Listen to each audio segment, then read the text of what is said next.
Van Wilder ain't got shit on me.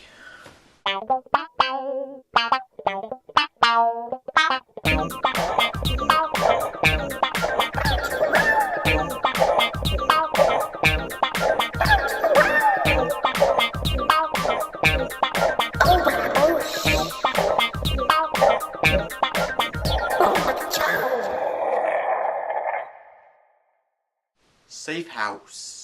Safe House stars Denzel Washington, Ryan Reynolds, and a few other faces you might recognize from other films. And it's basically about this fugitive, Tobin... Wow, I already forgot the name of the character. Oh, that's not good. Ryan Reynolds has to keep Denzel Washington safe and alive and bring him from point A, safe house, to point B, government agency. Denzel Washington is basically like, hell no.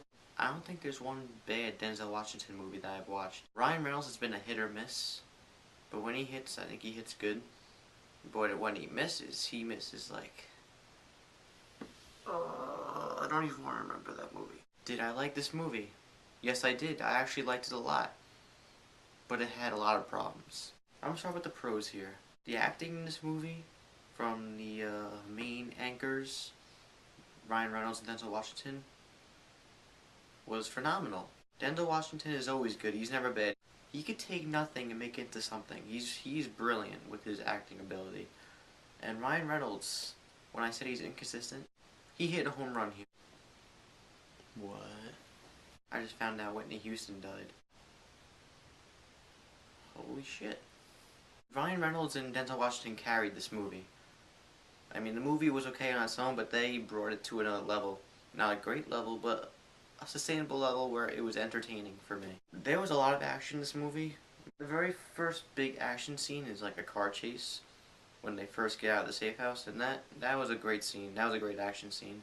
And finally, he's not in the movie for that long, but Robert Patrick, T-1000 from Terminator. Do you know where I can find John Connor?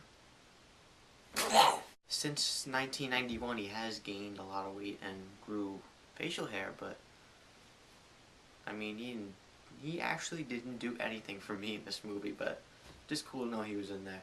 The cons. There was so many jump cuts that were so unnecessary and not needed. Imagine if my walk from here to my refrigerator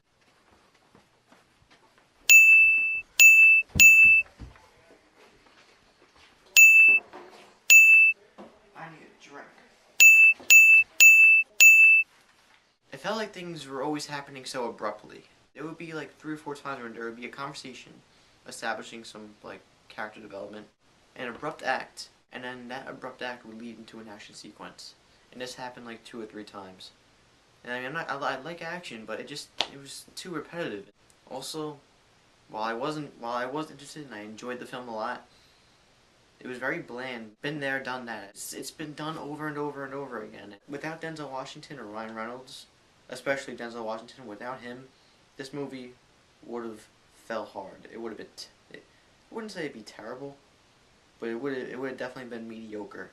Also, I kind of like the way things were resolved, but the very last scene, it could have been a completely different setting with a completely different motive, and it could have been better.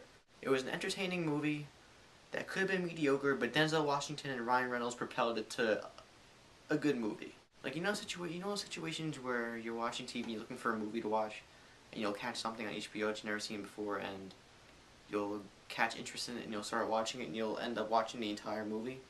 That's what this movie was. So for that, I'm gonna give it a 3 out of 5 stars. It was good. Just I wouldn't watch it again. I really hope you enjoyed this review. Please click on the subscribe box up there for more upcoming reviews and videos that will be coming very soon. My name is MaffmanJones, and before I leave, I have to quickly say, I'm getting tired of hearing No Church in the Wild. Peace out.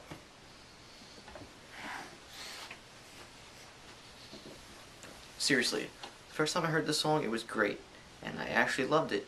And then now, when the trailer for this movie came out, they played No Church in the Wild, and I knew they were going to use a trailer. I knew they were going to use this song for a trailer. And now that that's happened, now Church in the Wild has been all over the radio, and they're killing it, and this... I hate the radio sometimes so much. Adele. too much Adele. Okay. That's a topic for another day. Sorry, I went on that little rant right there. I could have gone on forever.